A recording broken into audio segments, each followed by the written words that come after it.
अमरीकी हमलों के बाद अब ईरान भी लगातार हमलों का जवाब दे रहा है और ईंट का जवाब पत्थर से ईरान दे रहा है।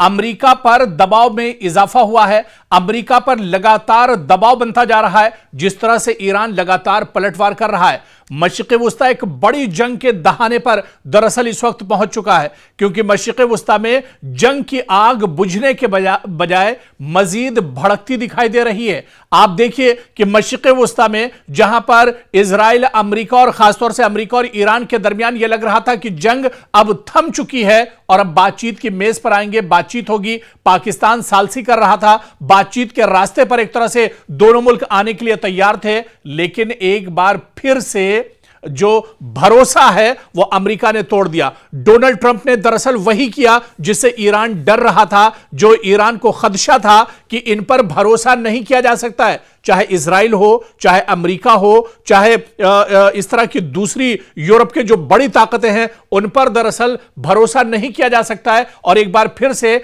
अमेरिका ने ईरान का भरोसा तोड़ दिया। और आप देखिए कि इसके बाद क्या होता है। जिस तरह से अमेरिका लगातार अब तेहरान को निशाना बना रहा है, ईरान के अलग अलग शहरों पर अमेरिका लगातार हमले कर रहा है, लगातार ड्रोन और मिसाइल और एयर स्ट्राइक के जरिए से बमबारी कर रहा है, तो दूसरी तरफ अब मशरिक़ वुस्ता में भी अमेरिका पर दबाव बनाने के लिए ईरान बड़े पैमाने पर पलटवार कर रहा है। ईरान ईंट का जवाब पत्थर से दे रहा है और मशरिक़ वुस्ता में कई ममालिक, जहां चाहे आप बहरीन की बात कर लें, उर्दून की बात कर लें, कुवैत की बात कर लें, सऊदी अरब की बात कर लें, इसके अलावा जॉर्डन की बात कर लें, इन तमाम ममालिक पर अब लगातार ईरान हमले कर रहा है। और हमले वहां पर हो रहे हैं जहां पर अमरीकी मफादात हैं, जहां पर अमरीका की तंसीबात हैं, जहां पर अमरीका का इंफ्रास्ट्रक्चर है, उन्हें दरअसल निशाना बनाया जा रहा है। आप देखिए कि अमरीका की जानिब से ईरान के साहिली शहरों पर मुसलसल फजाई हमलों के बाद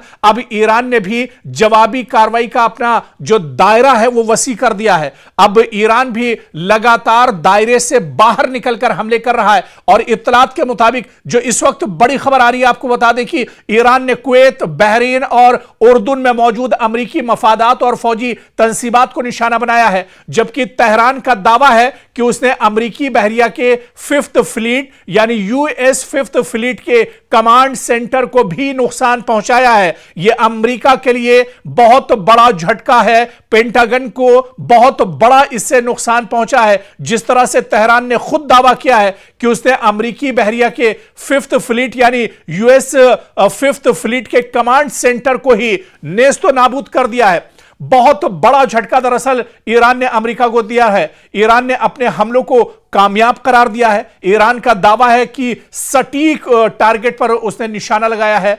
और इन दावों की आप देखिए कि खुद तेहरान ने तस्दीक की है। अमरीकी हुक्काम की जानिब से हालांकि इसकी तस्दीक नहीं हुई है, क्योंकि अमरीका दरअसल इस तरह की खबरों को छुपाता है। अमरीका अगर इस तरह की खबरों को बताएगा, दुनिया के सामने लाएगा, तो आप बताइए कि एक सुपर पावर की इमेज क्या रह जाएगी, एक सुपर पावर की कितनी बड़ी बेइज्जती पूरी दुनिया के अंदर होगी। इसी वजह से चाहे पेंटागन हो, चाहे वॉशिंगटन हो, चाहे अमरीका के दूसरे जो बड़े सेक्टर हो, वो सभी जो तबाही की खबरें होती हैं दरअसल उसे छुपा लेते हैं। और अमेरिका भी इन खबरों को छुपा रहा है।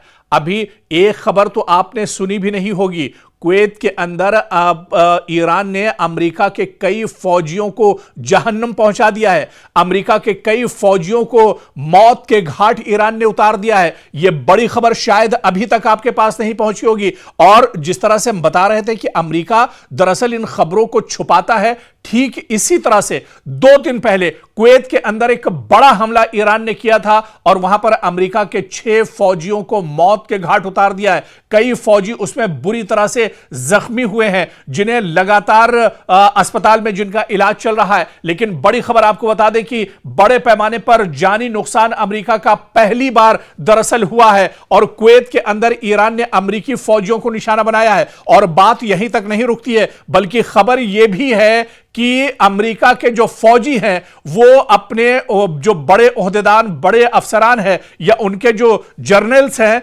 उनसे दरअसल अमेरिकी फौजी खफा हैं, क्योंकि अमेरिकी फौजियों का यह कहना है कि जब ईरान ने पहले से कहा था कि कुवैत में वो इस तरह के हमले करेगा, अमेरिकी फौजियों को टारगेट करेगा, निशाना बनाएगा, तो अमेरिका ने या पेंटागन ने इसे इतने आसानी से क्यों लिया, या फिर अमेरिका के जो बड़े जनरल्स थे, बड़े जो अफसरान थे, आखिर उन्होंने इस खबर का संज्ञान क्यों नहीं लिया, या इस खबर पर उन्होंने दरअसल अगर पहले से वो एक तरह से मुतहर्रिक होते, एक तरह से वो अलर्ट होते, तो शायद अमेरिकी फौजियों की जान बचाई जा सकती थी। इसी वजह से अमेरिका के जो फौजी हैं वो अपने जो बड़े जनरल्स हैं उनसे खफा नजर आ रहे हैं, और उनका यह मानना है कि अगर पहले से अलर्ट कर दिया जाता, अगर जिस तरह से जनरल्स को पहले से पता था कि ईरान यहां पर हमला करेगा, तो शायद अमेरिकी फौजियों की जान बचाई जा सकती थी, लेकिन ऐसा नहीं हुआ। ऐसे में अमेरिकी फौजी पेंटागन से भी नाराज हैं, डोनाल्ड ट्रंप से भी नाराज हैं, फौज के जो आला अफसरान हैं उनसे भी अब फौज के अंदर एक तरह से बगावती आवाज उठ रही है। तो अब जानी नुकसान बड़े पैमाने पर अमेरिका का हुआ है, और यही वजह है कि अमेरिका तिलमिलाया हुआ है। डोनाल्ड ट्रंप दरअसल परेशान है। अब फौज के अंदर से भी बगावत की आवाजें अमेरिका के अंदर उठ रही हैं।